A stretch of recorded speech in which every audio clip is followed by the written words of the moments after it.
Advocate Dilip Bagwar.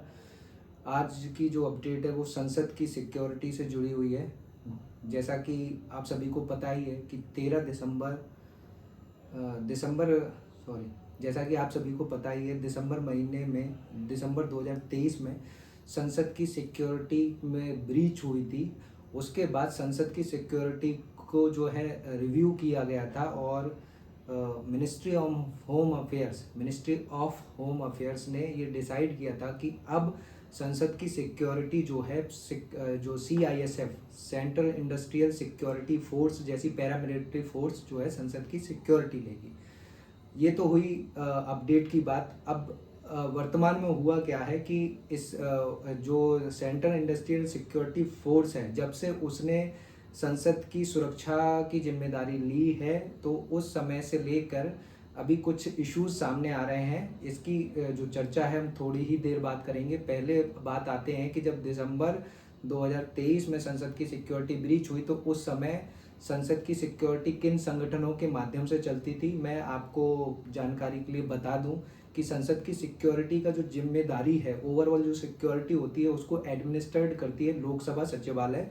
आप सभी को पता ही होगा कि जब भी कोई लोकसभा भंग होती है और नई लोकसभा का चुनाव होता है तो लोकसभा तो काम नहीं कर रही होती है, बट लोकसभा स्पीकर का जो पद है वो बना रहता है और वो आने वाली नई सरकार के शपथ ग्रहण के पहले तक लोकसभा स्पीकर का कार्यकाल बना रहता है। तो वो उस समय तक इस्तीफा नहीं देते हैं। तो जैसा कि मैं आपको बता ही चुका है कि संसद की जो सिक्योरिटी की जिम्मेदारी वो लोकसभा सचिवालय पे होती है। और दिसंबर 2023 से पहले जो व्यवस्था थी वो 3 संगठनों के माध्यम से दिल्ली पुलिस, चूँकि नई दिल्ली में ये जो है नई दिल्ली क्षेत्र में जो है संसद भवन स्थित है, तो जो बाहर का जो फ्रिस्किंग, जैसा कि आम व्यक्ति को छू के और उसने कोई संदिग्ध वस्तु ना छुपाई हो तो ऐसी जो जांच और बैगों की जांच जो है दिल्ली पुलिस का जिम्मा था। उसके बाद पेरीफेरल सिक्योरिटी जो होती थी संसद भवन की, उसका जिम्मा जो है CRPF को होता था। इसके अलावा एक स्पेशलाइज्ड जो है विंग, जो सिक्योरिटी विंग थी वो पार्लियामेंट सिक्योरिटी सर्विसेज थी। तो इसके इतिहास के बारे में मैं आपको बताता हूँ कि पार्लियामेंट सिक्योरिटी सर्विसेज जो है वो 1929 में जो भारत के 2 क्रांतिकारी रहे हैं भगत सिंह और बटुकेश्वर दत्त ने जब सेंट्रल लेजिस्लेटिव असेंबली, तब की केंद्रीय संसद में बम गिराया था, तो उसके बाद वॉच एंड वार्ड स्टाफ करके एक सिक्योरिटी विंग बनाई गई थी जो 2008 में जाके, मतलब देश की आज़ादी के बाद से लेकर 2008 में जाके उसे पार्लियामेंट सिक्योरिटी सर्विस करके एक स्पेशल यूनिट बना दी गई। तो ये लॉबी और संसद की आंतरिक जो इंटरनल जो प्रमाइसेस था उसकी जो है देखरेख करती थी।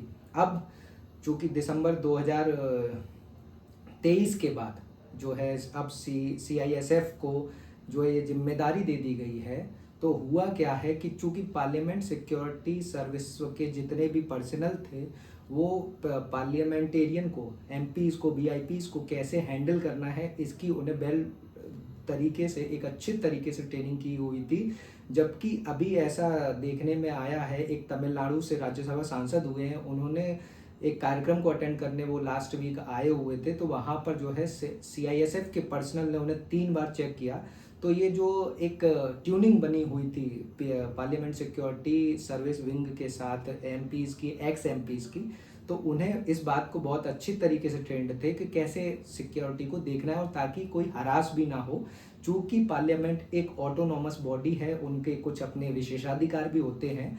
तो अभी ऐसी खबरें देखने में आ रही है कि CISF जो है वो अभी सही तरीके से घुल मिल नहीं पाई है। और दूसरी इम्पोर्टेंट बात यहाँ पे ये भी आ रही है कि जो CISF को डिप्लॉय करने का जो मतलब आदेश आया वो मिनिस्ट्री ऑफ होम अफेयर्स से आया, ना कि लोकसभा सेक्रेटरीट के माध्यम से। हो सकता है कि मतलब इसमें लोकसभा सेक्रेटरीट या लोकसभा स्पीकर का ओपिनियन लिया गया है, पर इस पे जो है जो PDT आचार्य रहे लोकसभा में और लोकसभा में भी का लंबा उनका कार्यकाल रहा है और इसके अलावा संवैधानिक मामलों के जानकार भी हैं, उन्होंने इसे एक गलत प्रेसिडेंट की जो है कोट किया है। क्योंकि जो लोकसभा या का सचिवालय होता है वो ही जो है पार्लियामेंट की सिक्योरिटी के रिस्पॉन्सिबल होता है। इसके अलावा जो 2008 में रीनेम करके पार्लियामेंट सिक्योरिटी सर्विसेज हुई है, उस स्टाफ का क्या होगा, इस रिगार्ड में एक द हिंदू में लेख लिखा गया है। ऐसी उनके बीच में आशंका है कि हो सकता है कि जल्द ही उन्हें जबरन रिटायर करके जो है उनके बेनिफिट्स को कम किया जा सकता है। और आपकी जानकारी को बता दें कि लगभग जो कुछ पर्सनल्स के माध्यम से पता चला 10 साल से पार्लियामेंट सिक्योरिटी सर्विस विंग में कोई भी नई भर्ती नहीं हुई है, तो उनका भविष्य अधर में लटकता हुआ दिख रहा है। तो ऐसा एक आर्टिकल द हिंदू में छपा है, 20 मई का ये आर्टिकल है, आप उसे पढ़िए। तो उसी के रिगार्ड में मैंने ये बात बताई है। अब जो है CISF ने 20 मई से पहले पहले मोस्ट ऑफ दी जो प्रमाइसेज है पार्लियामेंट का, उसका जिम्मा अपने ऊपर ले लिया है। तो यही थी आज की अपडेट। बाकी ऐसी अपडेटों के लिए हमारे साथ बने रहिए। धन्यवाद।